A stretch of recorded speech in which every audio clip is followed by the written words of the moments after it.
Hello friends, જય શ્રી કૃષ્ણ. સ્વાગત છે તમારું માય કિચન ગુજરાતીમાં. આજે આપણે બનાવીશું દુનિયાનું સહેલામાં સહેલું કાચી કેરીનું ઇન્સ્ટન્ટ અથાણું. આ અથાણું બનાવવામાં આપણે કેરીને સૂકવવાની કે મસાલો બનાવવાની ઝંઝટ જ નથી. ફક્ત 5 જ મિનિટમાં બની જાય એવું અને જે 1 વર્ષ સુધી રૂમ ટેમ્પરેચરમાં સ્ટોર કરી શકાય છે. તો ચલો બધી ટિપ્સ અને પરફેક્ટ માપ સાથે કાચી કેરીનું ખાટું અથાણું બનાવવાની શરૂઆત કરીએ. જો તમને આજની રેસીપી ગમે તો લાઈક કરજો અને આવી અવનવી અને યુનિક રેસીપી જોવા માટે માય કિચન ગુજરાતીને સબસ્ક્રાઈબ કરી દેજો. કાચી કેરીનું અથાણું બનાવવા માટે અહીંયા મેં 1 કિલો કાચી કેરી લીધી છે. કેરી હંમેશા એકદમ ફ્રેશ હોય, કાચી હોય, ગ્રીલ્ડ હોય અને ડાઘ વગરની હોય અને એકદમ કડક હોય એવી ચૂઝ કરવાની. બિલકુલ કોચી ના હોવી જોઈએ એ વાતનું આપણે ધ્યાન રાખીશું. અહીંયા મેં અથાણાની કેરીનો રાજાપુરી કેરીનો ઉપયોગ કર્યો છે. હવે આમાં આપણે કેરીની છાલ સાથે જ ઉપયોગ કરવો છે, એટલે 10 મિનિટ માટે મીઠાના પાણીમાં બોળી અને એકદમ એને કોરી કરી લેવાની. બિલકુલ ભીની ના હોવી જોઈએ. અને મીઠાના પાણીમાં વોશ કરવાથી એમાં જે બેક્ટેરિયા, ધૂળ કે કચરો હોય એ બધું દૂર થઈ જશે. અને હવે આપણે એને ડીટિયાનો પાર્ટ દૂર કરી અને એને નાના પીસનો કટ કરી લઈશું. અને જે ગોટલીનો ભાગ છે એ પણ દૂર કરી લેવાનો છે. આ રીતે બધા જ કેરીના પીસને કરી લીધા છે. જો આપણે આટલી સાઈઝના પીસ રાખીશું બધા. હવે આ બધા જે કેરીના પીસ કટ કરેલા છે એને એક મોટા બાઉલમાં ટ્રાન્સફર કરી દઈએ.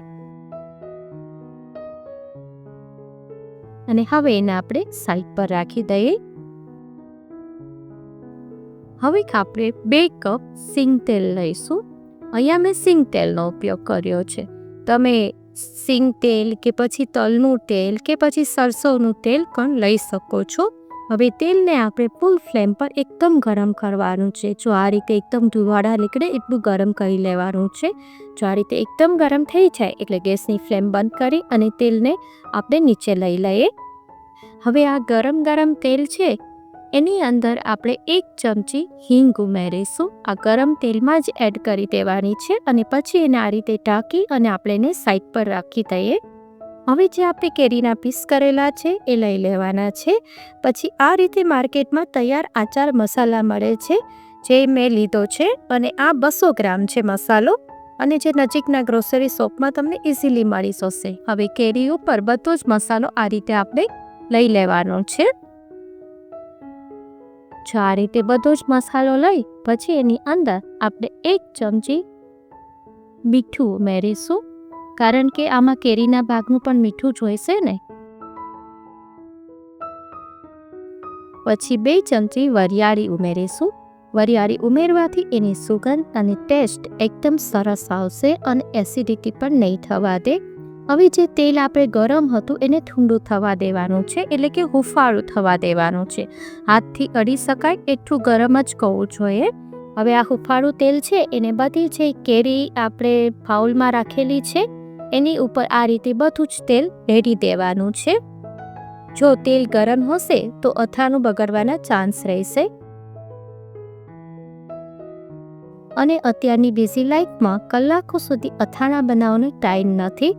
અને જે વર્કિંગ વુમન છે જેને અથાણા તો ખૂબ જ ભારે છે, પણ સૂકવવું પછી એનો મસાલો બનાવો એ બધું હેક્ટિક લાગે છે. અને બહારના રેડીમેડ અથાણા જેના પ્રિઝર્વેટિવનો ઉપયોગ થાય છે અને જે હેલ્થ માટે ખૂબ જ હાર્મફુલ છે અને કોસ્ટલી પણ બહુ હોય છે, ત્યારે તમે આ રીતે 5 જ મિનિટમાં અથાણું બનાવીને વર્ષો સુધી એન્જોય કરી શકો છો. જો કેટલું ટેમ્પટિંગ દેખાય છે ને. જો ઘરે જ આટલું સરસ અને સસ્તું અને ચોખ્ખું અથાણું તૈયાર થતું હોય તો બહારના રેડીમેડ અથાણા લેવાની જરૂર જ નહીં રહે. હવે આ અથાણાને કેવી રીતે સ્ટોર કરવું એ પણ આપણે જોઈ લઈએ.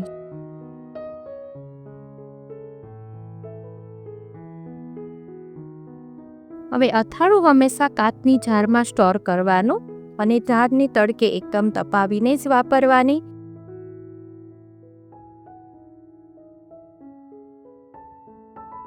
અને અથાણાને જો આ રીતે ઉપર આપણે તેલ પાછું ઉમેરવાનું છે. અથાણું આ રીતે તેલમાં ડૂબેલું રાખવું જોઈએ, જેથી એને હવા ન મળે અને બગડવાના ચાન્સીસ ના રહે. જો આ રીતે પછી એને ચમચીથી પ્રેસ કરી દેવાનું. તો આ રીતે બધું જ તેલ આ રીતે ઉપર આવી જાય એટલે સુધી આપણે તેલ લેવાનું છે.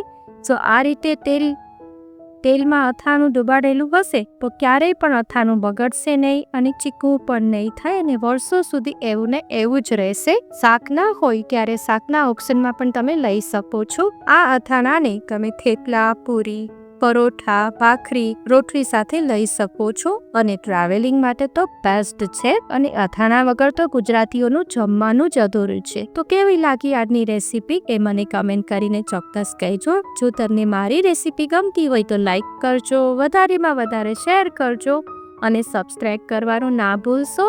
ફરી મળીશું એક નવી જ રેસીપી સાથે. Till then bye bye.